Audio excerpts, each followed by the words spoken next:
ॐ ज्ञानतिमिरान्धस्य ज्ञानाञ्जनशलाकया चक्षुरुन्मिलितं येन तस्मै श्रीगुरवे नमः। श्रीचैतन्यमनोभीष्टं स्थापितं येन भूतले स्वयं रूप कदा मह्यं ददाति स्वपदान्तिकं। वन्देऽहं श्रीगुरोः श्रीयुतपदकमलं श्रीगुरून् वैष्णवांश्च श्रीरूपं साग्रजातं सहगण रघुनाथान्वितं तं सजीवं साद्वैतं सावधूतं परिजनसहितं कृष्णचैतन्यदेवं श्रीराधाकृष्णपादान् सहगण ललिता श्रीविशाखान्वितांश्च। हे कृष्ण करुणा सिन्धु दीनबन्धु जगत्पते गोपेश गोपिका कान्त राधा कान्त नमस्तुते। तप्त कांचन गौरांगी राधे वृंदावनेश्वरी वृषभानुसुते देवी प्रणमामि हरिप्रिये। वाञ्छाकल्पतरुभ्यश्च कृपा सिन्धुभ्य एव च पतितानां पावनेभ्यो वैष्णवेभ्यो नमो नमः। जय श्री कृष्ण चैतन्य प्रभु नित्यानंद श्री अद्वैत गदाधर श्रीवासादि गौर भक्त वृंद। हरे कृष्ण कृष्ण कृष्ण हरे हरे हरे राम राम राम हरे हरे। हरे कृष्णा। सभी भक्तों को मेरा सादर प्रणाम और भवरूपा प्रभु और सभी भक्तों को बहुत बहुत धन्यवाद कि उन्होंने कथा करने का अवसर दिया। आज जो पहले तय किया गया था कि हम सीता माता के चरित्र के ऊपर कथा करेंगे और उनकी लीलाओं से हम सीखेंगे कि हम भगवान की भक्ति किस तरह से कर सकते हैं, लेकिन आज सुबह सुबह भवरूपा प्रभु से बात हुई और प्रोग्राम में थोड़ा चेंज हुआ। सो हम श्रीमद् भागवतम का दूसरा श्लोक लेंगे और सीता माता के ऊपर जो कथा है उसको और कभी करेंगे। रामायण के अंदर एक श्लोक आता है, शिवजी ने बोला है श्लोक, और श्लोक में शिवजी कहते हैं भर्जनम भव बीजानाम अर्जनम सुख संपदम तर्जनम यम दूतानाम राम रामेति गर्जनम। तो शिवजी कहते हैं राम रामेति गर्जनम, कि अगर हम राम नाम की गर्जना करते हैं तो उससे तीन चीजें होती है। भर्जनम भव बीजानाम, भव बीज की जो संसार का बीज है, जन्म मृत्यु का चक्कर है, वो बिल्कुल खत्म हो जाता है।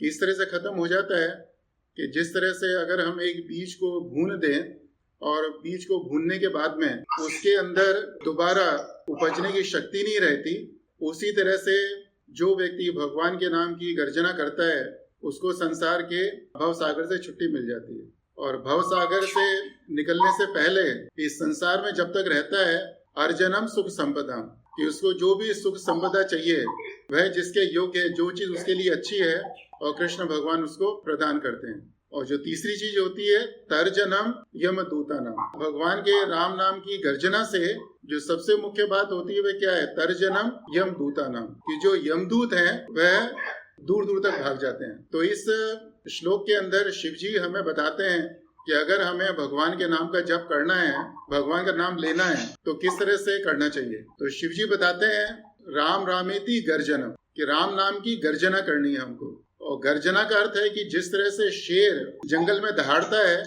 उसी तरह से हमको भगवान के नाम की गर्जना करनी है। और इस संसार में हमारा अनुभव है कि हमको अगर कोई भी चीज अपने से दूर भगानी हो और हम थोड़ा सा जोर से बोलें तो वह चीज हमसे दूर भाग जाती है।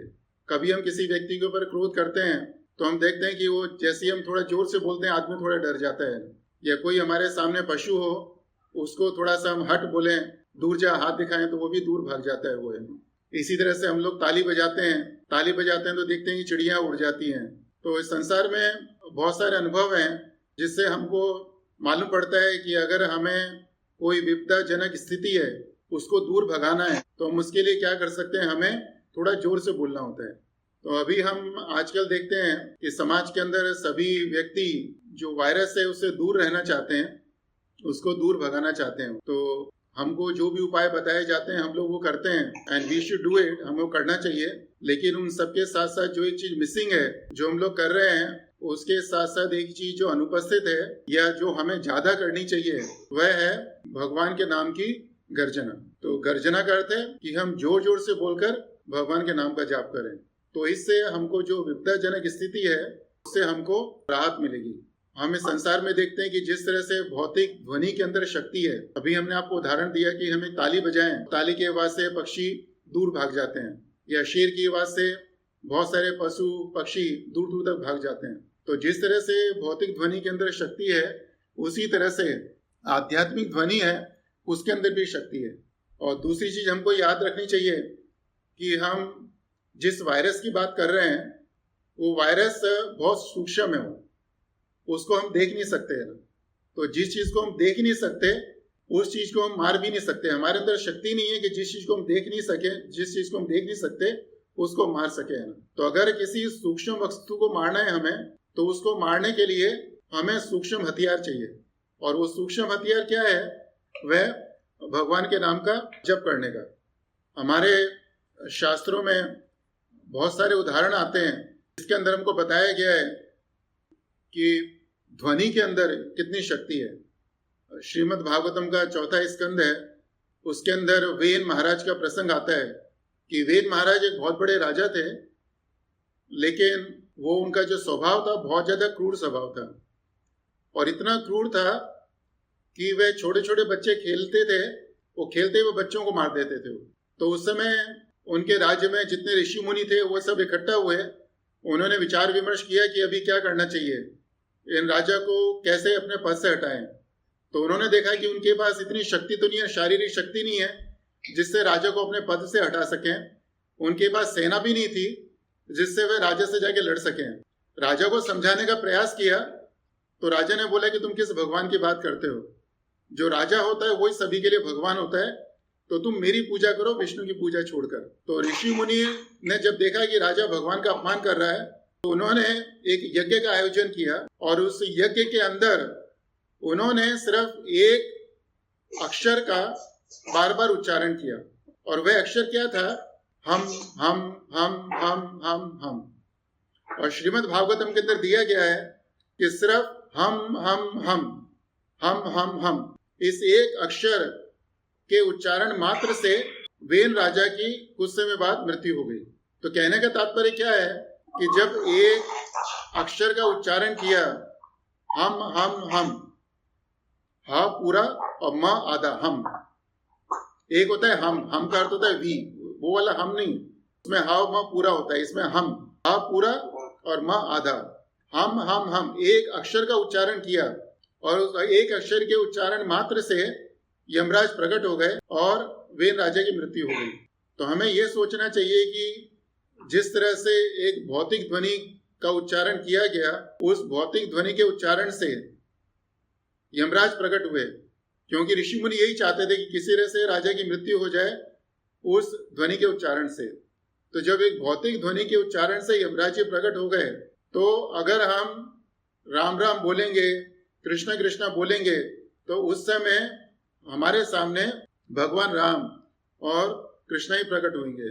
और जैसा हमें मालूम है कि जहाँ पर भगवान राम है वहाँ भगवान राम है, कृष्ण है, नरसिंह भगवान है, वामन देव है, वहाँ पर जितनी आपदा विपदा है वह सब दूर दूर तक भाग जाती हैं।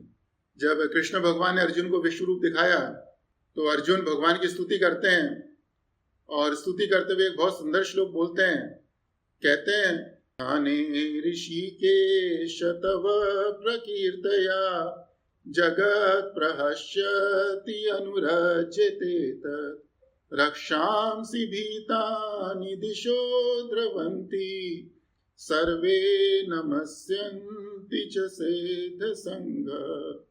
तो अर्जुन बोलते हैं, स्थाने ऋषिकेश तव प्रकीर्तया, कहते हैं हे ऋषिकेश भगवान, जहां पर आपके नाम का कीर्तन होता है तो जगत प्रहस्यति, तो कीर्तन एक जगह पर हो रहा है लेकिन उस कीर्तन से पूरे जगत को आनंद मिलता है। और दूसरी चीज, रक्षांसि भीतानि दिशो द्रवंती, कि जितने भी राक्षस हैं वह भय के कारण अलग अलग दिशाओं में भागना शुरू कर देते हैं। और इसी तरह से श्रीमद् भागवतम के अंदर 10वें स्कंद में श्लोक आता है, उसमें बोला गया, न यत्र श्रवणादीनि रक्षोघ्नानि सकर्मसु कुर्वन्ति सात्वतां भर्तु यातु धानस्य तत्र ही।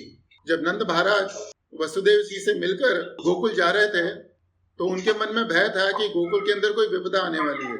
तो उस समय मन में सोचते हैं वो कि न यत्र श्रवणादीनि, कि जहां पर भगवान के नाम का श्रवण कीर्तन होता है वहां पर किसी भी तरह की बुरी विपदा नहीं आ सकती है। श्रीमद् भागवतम के अंदर 7वें स्कंद 10वां अध्याय, उसके अंदर मैं दानव का प्रसंग आता है।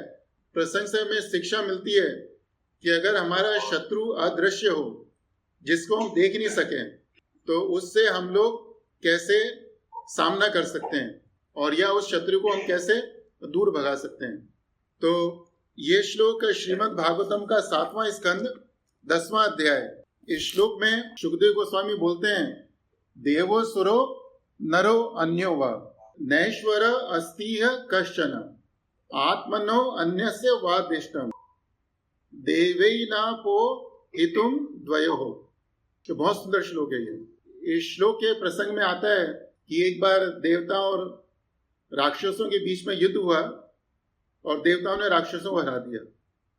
राक्षस हारने के बाद में जो उनके लीडर हैं मैं दानव, उनके पास पहुंचे। तो मैं दानव ने कहा कि तुम चिंता मत करो। और मैं दानव वो बहुत शक्तिशाली दानव था और उसने अपनी शक्ति के प्रभाव से आकाश के अंदर 3 बहुत बड़े बड़े नगर बनाए और सभी दानवों को बोला, राक्षसों को बोला कि तुम इस 3 सिटी में 3 नगरों में जाकर रहो। लेकिन उन नगर की विशेषता थी कि उन नगर को कोई देख नहीं सकता था। तो सभी दानव वो नगर में जाकर रहना शुरू किए और वहां पर रहने के बाद जब उनको विश्वास हो गया कि उनको कोई देख नहीं सकता, तो उन्होंने अदृश्य नगर से देवताओं के ऊपर आक्रमण करना शुरू किया। अब देवताओं के ऊपर आक्रमण करना शुरू किया तो देवता तो बहुत शक्तिशाली हैं, वो भी आक्रमण कर सकते हैं, लेकिन आक्रमण करें तो कहाँ करें। जहां देखते थे उनको कोई दिखता ही नहीं था आक्रमण कहाँ से हो रहा है। तो वह दौड़े दौड़े शिव जी के पास पहुंचे और शिव जी ने कहा तुम चिंता मत करो।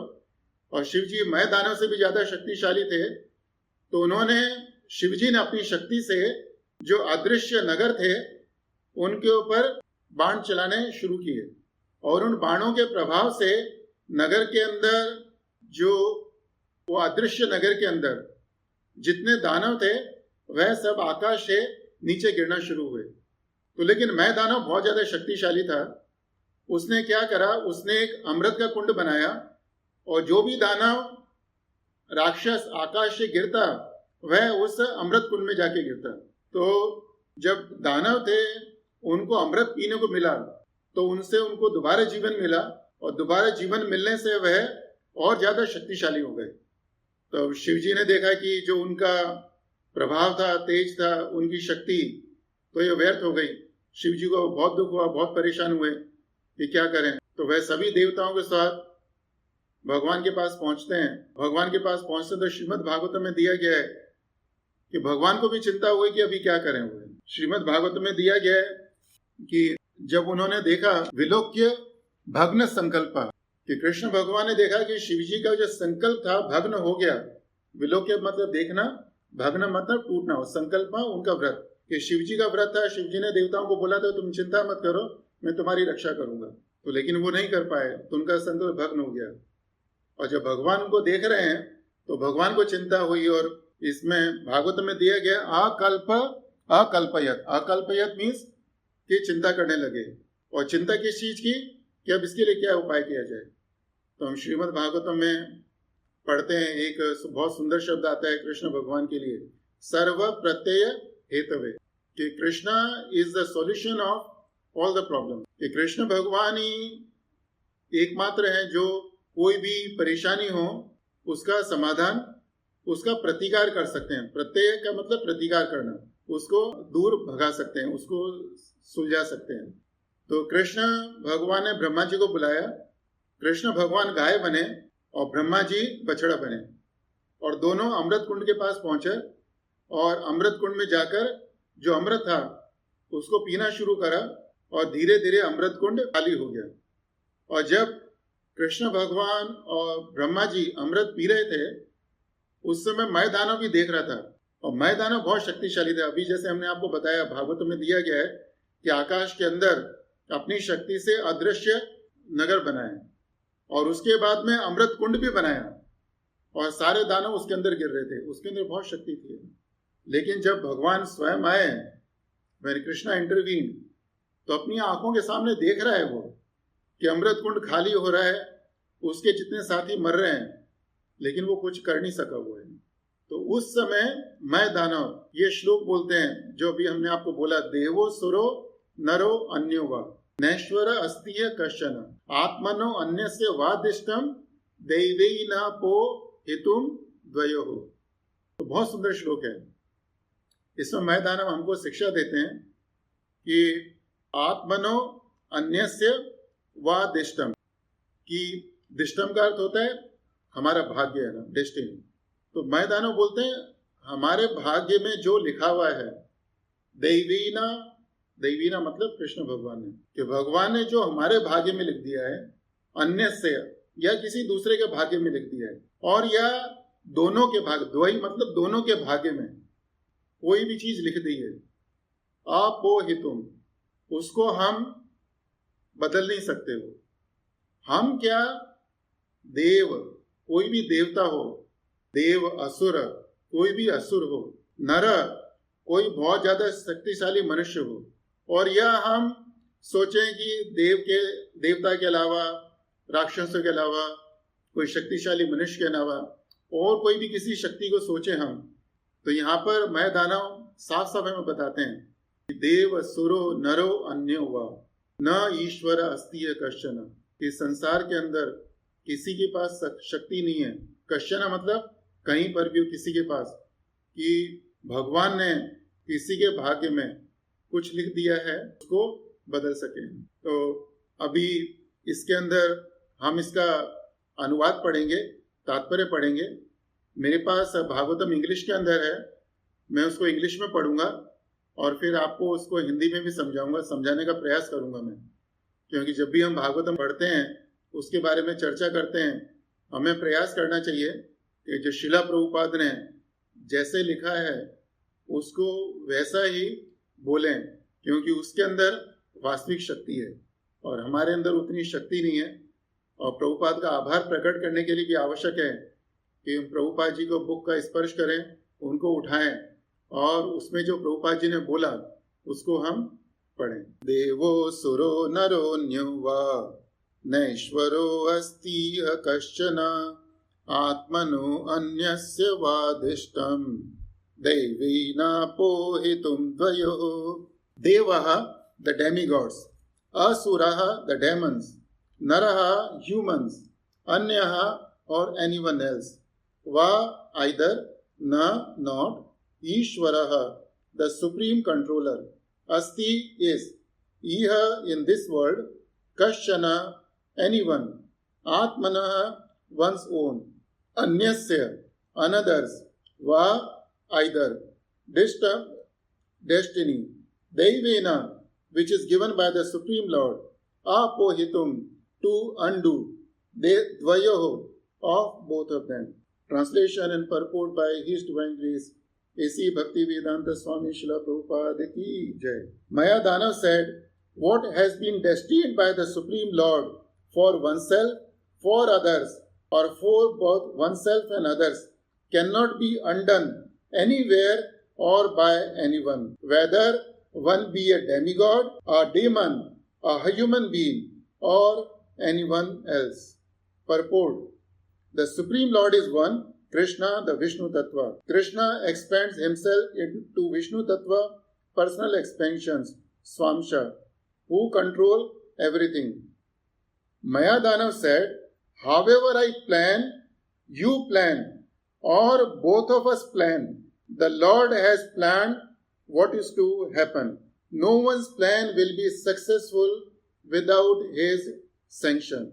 We may make our own various plans, but unless they are sanctioned by the Supreme Personality of Godhead, Vishnu, they will never be successful. Hundreds and millions of plans are made by all kinds of living entities, but without the sanction of the Supreme Lord, they are futile. शिला प्रभुपाद की जय। सो प्रभु जी, माता जी, आपने देखा कि इसके तात्पर्य में जैसा प्रभुपाद जी लिखते हैं, प्रभुपाद जी बताते हैं कि हम कितने ही प्लान बनाएं और या दूसरे कितने भी प्लान बनाएं, लेकिन जब तक कृष्ण भगवान उस प्लान को सैंक्शन नहीं करेंगे तो वो प्लान या उपाय काम नहीं करेगा। और इस संसार में हम आजकल देख रहे हैं कि सभी कंपनीज में और इवन हम लोग भी इस संकट से बचने का अलग अलग उपाय कर रहे हैं, लेकिन हमको एक चीज़ याद रखनी चाहिए कि एवरीथिंग डिपेंड्स ऑन कृष्ण। जब तक कृष्ण भगवान वो सभी प्लान्स के बीच में नहीं होंगे तो हम कुछ भी करें वह सफल नहीं होएगा। एक बार एक भक्त बता रहे थे कि अगर हम स्कूल में छोटे थे, स्कूल में गणित की क्लास में हमको बताया जाता था कि एक सर्कल बनाने का है, सर्कल को एक वृत्ताकार बनाने का है, उसको बनाने के लिए एक सेंटर लेना होता है और सेंटर में हम कंपास को रखते हैं और फिर पेंसिल घुमाते हैं। तो जब तक सेंटर में बराबर हमारी उंगली रहेगी तो वो सर्कल बराबर बनता रहेगा। तो इसी तरह से हमारे जितने भी सर्कल हैं या हम जो भी उपाय करते हैं, जो भी कुछ करते हैं, अगर उनके बीच में कृष्णा होंगे सो एवरीथिंग विल वर्क और सभी चीज़ बराबर काम करेगी। तो इसी तरह से हमको ध्यान रखना चाहिए कि हम जो भी उपाय कर रहे हैं इस संकट से बचने के लिए उसके बीच में कृष्णा हो। और कुछ समय पहले इस श्लोक के ऊपर चर्चा करी थी, तो चर्चा के बाद में 3-4 उपायों के ऊपर चर्चा करी थी कि इस समय इस परिस्थिति में हमें क्या क्या चीज़ें करनी चाहिए। तो सबसे पहली चीज़ है कि हमको ये याद रखना चाहिए कि हम लोग भगवान की भक्ति करने का प्रयास कर रहे हैं, लेकिन हम प्रहलाद महाराज जैसे भक्त नहीं हैं। और अगर हमारे मन में वहम है कि we are immune to all kinds of miseries, so we should not have that illusion in our mind. हमारे मन में यह वहम नहीं होना चाहिए कि जो वायरस है ये हमको अटैक नहीं करेगा और हम जैसा चाहें वैसा कर सकते हैं। हमको ये नहीं सोचना चाहिए कि हम लोग भक्त हैं भगवान के। वास्तविक तो भगवान के देखें तो प्रहलाद महाराज भगवान के भक्त हैं। वो उनको पहाड़ से नीचे गिरा गया, उनको कुछ नहीं हुआ। तेल के कढ़ाई में डाला गया, उनको कुछ नहीं हुआ। आग में डाला गया, कुछ नहीं हुआ, because he has gone beyond the bodily conception. उनका शरीर था लेकिन शरीर था, पूरा आत्मा था वो, है ना, तो कुछ प्रभाव नहीं होता था। तो हम में से कोई भी प्रहलाद महाराज जैसे भक्त नहीं है, शिव जी से भक्त नहीं है वो। So we have the material body and this body is subject to material laws and regulations. तो सबसे पहली चीज है कि जो हमको समाज में बताया जाता है कि जो समाज की जो सरकार है, जो यहाँ के राजा हैं, वो हमको जो चीज़ बताते हैं हम उसका पालन करें। अगर उन्होंने बोला है कि हमको ज़्यादा व्यक्तियों को साथ साथ नहीं रहने का, तो हमें कोशिश करनी चाहिए कि हम ज़्यादा व्यक्ति साथ साथ नहीं रहें। और अगर हम ऐसा नहीं करेंगे और हम सोचेंगे भगवान के नाम लेने से इसका हमारे ऊपर कुछ प्रभाव नहीं पड़ेगा, तो this is the wrong thinking है। कृष्णा का भक्त भगवान की भक्ति के साथ साथ जो समाज के कायदे कानून हैं वो उसका भी पालन करते हैं। और अगर हम उसका पालन नहीं करें तो फिर भगवान के भक्त नहीं है हम लोग। और अभी हमारे समाज में बहुत सारी परेशानी इसलिए भी है कि लोग जो हमको बताया जा रहा है, जो गवर्नमेंट हमको बताती है, उसको हम सोचते नहीं, उसको पालन नहीं करते उसका है। और अगर हम उसके ऊपर विचार विमर्श करें, उसका पालन करें, तो आधे से ज़्यादा परेशानी वहीं पर ख़त्म हो जाएगी। और दूसरी चीज़ कि जिस तरह से कृष्ण भगवान भगवद गीता के अंदर बताते हैं, और 16वें अध्याय के अंदर, 16वें अध्याय के अंदर कृष्ण भगवान जो देवी प्रकृति के लोग हैं और आसुरी प्रवृत्ति के लोग हैं, वो दोनों के लक्षण बताते हैं। तो जब आसुरी प्रवृत्ति के लोग हैं उनके लक्षण बताते हैं, तो उसमें भगवान सबसे पहली चीज क्या बोलते हैं? प्रवृत्तिम च निवृत्तिम च जना न विदुरासुरा न शौचम चापि चाचारो न शौचम। शौचम मीन्स क्लीनलीनेस, न शौचम अनक्लीनलीनेस। कि जो दानव लोग हैं वो सफाई का ध्यान नहीं रखते लोग। और जैसे हम समाज में देख रहे हैं, अभी आजकल हमें सबको क्या बताया जा रहा है कि हम हाथ को बार बार धोने का, जो सामान घर में आता है उसको सफाई से रखने का, उसको साफ करने का है। So the cleanliness is very important in the current environment. अभी नहीं, इवन इससे पहले भी। एक बार प्रभुपाद जी से पूछा गया कि is cleanliness next to the godliness, कि क्या भगवान के बाद में दूसरी चीज स्वच्छता है क्या? तो प्रभुपाद जी ने बोला कि नहीं, cleanliness is godliness. What does it mean? कि जो स्वच्छता है, ये जो सफाई है, और भगवान, दोनों के अंदर कोई अंतर नहीं है। तो Prabhupada ji wanted to emphasise that it is very important to have our habits very clean. और आप सोचिए कि अगर कुछ महीनों पहले सभी लोग सफाई का ध्यान रखते और यह हिंसा नहीं करते, मांस मच्छी नहीं खाते, नॉनवेज नहीं खाते, तो इस तरह की परेशानी नहीं होती है। So the very first thing we should remember, हमको याद रखना चाहिए, समाज में गवर्नमेंट ने जो भी बोला है उसके कायदे कानून का पालन करें। अभी कुछ समय पहले मालूम पड़ा कि अबू धाबी के अंदर कुछ मॉल खोले गए और उस मॉल के अंदर बहुत सारा रश था। सो हमको समझ में नहीं आता कि why the malls were crowded, कि सभी लोग मॉल क्यों गए, क्योंकि अभी भी समाज के अंदर इसका खतरा है। तो हम सभी को अपनी अपनी जिम्मेवारी का, इस चीज़ का ध्यान रखना चाहिए कि हम एक ही जगह पे ज़्यादा लोग एकत्रित नहीं हो, घर से बाहर कम से कम जाएं और सफाई का ध्यान रखें। This is the number one thing. And the second thing, कि हमें कोशिश करनी चाहिए कि हमारे आसपास भगवान का जो नाम है उसका कवच रहे। जब हम कहते हैं नरसिम्हा कवच, राम रक्षा कवच, नारायण कवच, तो कवच का अर्थ क्या है? कवच का अर्थ है शील्ड।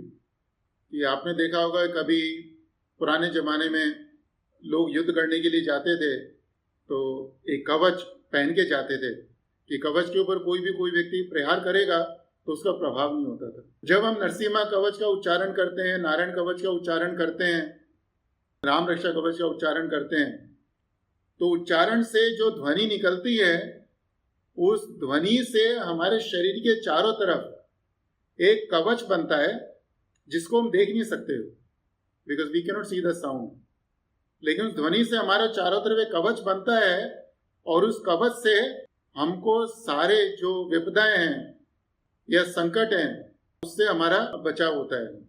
और हम भगवान को प्रसन्न करने के लिए, अपनी शुद्धि के लिए हरे कृष्णा मंत्र का तो जाप करते ही हैं, लेकिन जैसा हमको प्रभुपाद जी ने बताया कि संकट के समय हमको विशेष रूप से नरसिंह भगवान का स्मरण करना चाहिए, क्योंकि जो नरसिंह भगवान का अवतार हुआ था वह किस समय हुआ था?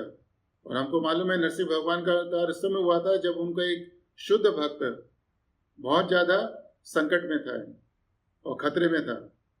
और हमको मालूम है जिस समय नरसिंह भगवान का अवतार हुआ, श्रीमद् भागवत में दिया गया है कि नरसिंह भगवान के प्रकट होने से पहले बहुत भयानक ध्वनि निकली, और ध्वनि इतनी भयानक ध्वनि थी कि उससे ध्वनि से ब्रह्मा जी को लगा कि उनका जो धाम है वो भी ध्वस्त हो जाएगा। इतनी भयानक ध्वनि तीनों लोगों के पार चली गई वो। और अभी हमने आपको बताया कि जो सूक्ष्म चीज है, सूक्ष्म शत्रु है, उसको दूर भगाना है, तो उसको भगाने के लिए हमको सूक्ष्म चीज चाहिए। और सबसे ज्यादा सूक्ष्म चीज क्या है? वह ध्वनि है, भगवान के नाम की गर्जना। गर्जनतम गार्जयंतम, नरसिंह भगवान का स्तुति करते हैं उस समय श्लोक आता है ना, और उस समय शब्द आता है गर्जनतम गार्जयंतम, कि जहाँ जहाँ नरसिंह भगवान है वहाँ पर उनकी गर्जना है। और जिसकी गर्जना से ब्रह्मा जी का धाम भी ऐसा लगा कि नष्ट होने वाला है। तो आप सोचिए कि जो और सब आपदा विपदा हैं वह नष्ट नहीं हो सकती है, वो भी हो सकती है। और नरसिंह भगवान की स्तुति करने के लिए एक बहुत सुंदर मंत्र आता है, उग्रम वीरम महाविष्णुम ज्वलंतम सर्वतोमुखम नृसिंहम भीषणम भद्रम मृत्युर्मृत्युम नमामि हम। जब नरसिम्हा कवच पहनते हैं तो आपको मालूम होगा कि नरसिम्हा कवच के अंदर इसी मंत्र को लिखकर रखा जाता है, और इसी मंत्र को हम लोग शरीर पे, गले में रखते हैं, बाजू पे बांधते हैं। सो नरसिंह भगवान को प्रसन्न करने के लिए इस मंत्र को महामंत्र बोलते हैं। तो जब हम इस मंत्र का उच्चारण करते हैं तो उस मंत्र के उच्चारण से हम कृष्ण भगवान से प्रार्थना कर रहे हैं कि आप नरसिंह भगवान के रूप में प्रकट हुई है। क्योंकि हम देखते हैं, भागवतम के द्वारा समझते हैं कि कृष्ण भगवान अलग अलग परिस्थिति में अलग अलग रूप धारण करते हैं। जब धरती को पे ऊपर संकट आया, धरती को उठाना था, तो उन्होंने वराह का रूप धारण किया। और आप सोचिए, अगर उस समय नरसिंह भगवान का रूप धारण करते तो उससे काम चलता? नहीं, उससे काम नहीं चलता। और यह जब बलि महाराज के ऊपर, बलि महाराज से 3 पग जमीन लेनी थी, तो उस समय वामन रूप लिया। उस समय वराह का रूप की जरूरत नहीं थी, उस समय नरसिंह भगवान के रूप की जरूरत नहीं थी। तो इसी तरह से हमको इस समय कोशिश करनी चाहिए कि नरसिंह भगवान का स्मरण करें। जितना ज़्यादा स्मरण करें वह अच्छा है। एंड मोर देन दैट, हमको कोशिश करनी चाहिए कि जिस जगह पर हम लोग हैं, जिस रूम पे हैं हम लोग, या जिस घर में हैं, उस घर के अंदर सभी जगह किसी न किसी तरह से भगवान के नाम की ध्वनि जाए। अभी हम लोग देखते हैं कि people are talking about sanitization, है ना, कि घर में जितनी चीज़ें उसको सैनिटाइज करो। लेकिन how can we sanitize everything in the house? Hare Krishna.